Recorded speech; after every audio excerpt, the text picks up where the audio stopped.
Assalamualaikum warahmatullahi wabarakatuh. Salam sejahtera untuk kita semua.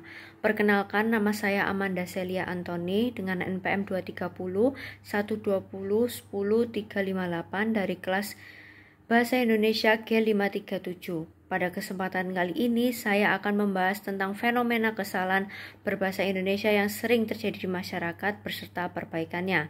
Mari simak penjelasannya. Baik, langsung saja ke penjelasan berikut. Kesalahan berbahasa.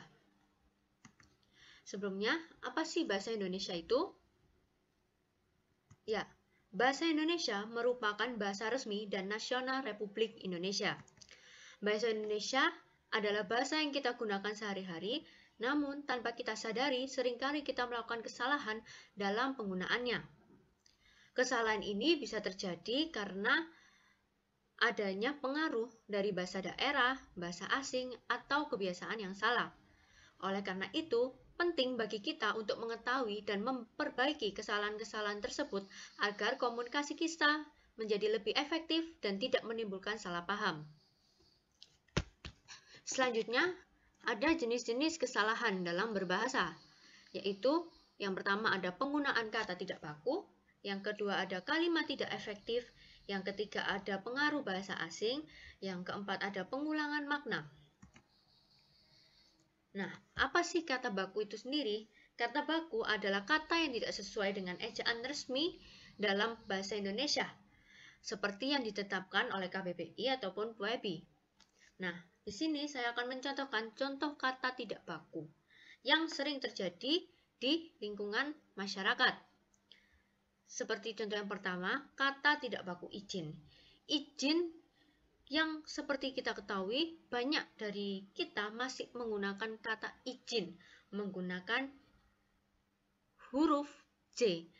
Nah, sebenarnya yang terjadi kata izin itu merupakan kata tidak baku.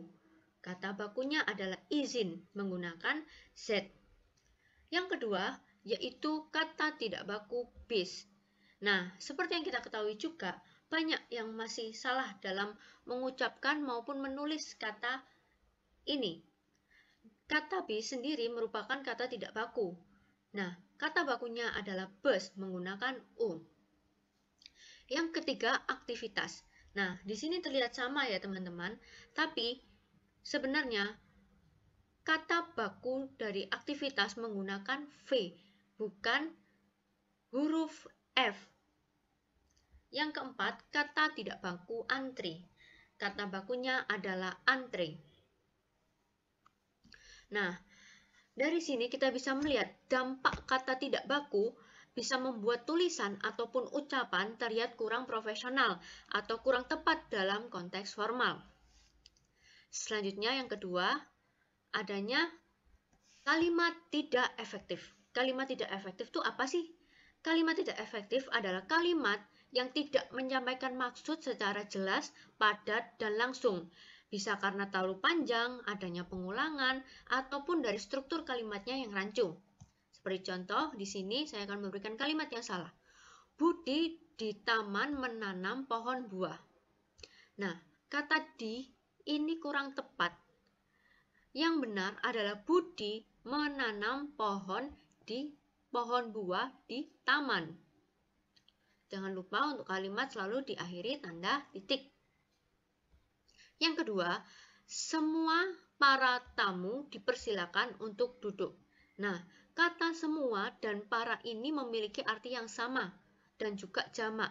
Jadi dari kita bisa memilih salah satu dari kata semua atau para karena memiliki arti yang sama. Contoh yang benar, semua tamu dipersilakan untuk duduk. Atau bisa, para tamu dipersilakan untuk duduk. Nah, jadi kalimat tidak efektif yang akan memberikan dampak yang membingungkan bagi pembaca dan mengurangi kekuatan dalam komunikasi. Selanjutnya, ada pengulangan makna. Nah, pengulangan makna ini bisa kita sebut dengan pleonasme. Pengulangan makna sendiri itu terjadi ketika dua kata digunakan bersamaan padahal sudah memiliki makna yang sama. Seperti contoh, kata yang salah. Yang salah di sini adalah turun ke bawah. Ketika kita turun, otomatis kita berada di bawah. Berarti kalimat yang efektif ataupun tidak perlu adanya pengulangan yaitu turun. Kedua, naik ke atas. Kalau kita naik, otomatis kita berada di atas. Karena itu, kalimat yang benar adalah naik.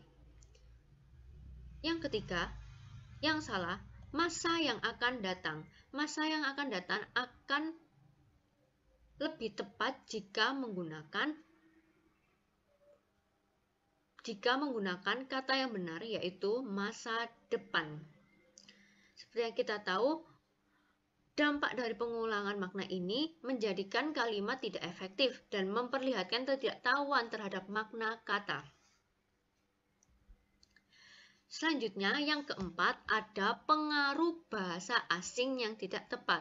Kesalahan ini terjadi ketika kata atau istilah dari bahasa asing digunakan dalam struktur kalimat bahasa Indonesia secara tidak tepat.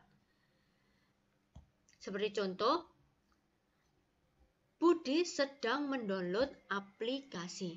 Nah, di sini kata mendownload merupakan bahasa asing tetapi tidak tepat ketika digunakan dalam bahasa Indonesia, dalam percampuran bahasa Indonesia. Yang benar adalah Budi sedang mengunduh aplikasi sesuai dengan KBBI ya, atau ejaan sesuai dengan KBBI yang sudah dijelaskan. Terus yang kedua ada Budi sedang meeting dengan klien. Nah, meeting ini kan bahasa asing juga, tetapi tidak tepat ketika digunakan dalam bahasa Indonesia. Yang benar adalah Budi sedang rapat dengan klien. Dampaknya adalah dari pengaruh bahasa asing yang tidak tepat ini mengurangi kemurnian dan kejelasan bahasa Indonesia serta menghamburkan makna jika pendengar tidak memahami bahasa asing tersebut. Nah, kita langsung ke contoh yang sering terjadi di masyarakat. Contohnya, layanan bis pariwisata. Seperti tadi yang sudah saya jelaskan, kata bis merupakan kata tidak baku. Kata bakunya adalah bus.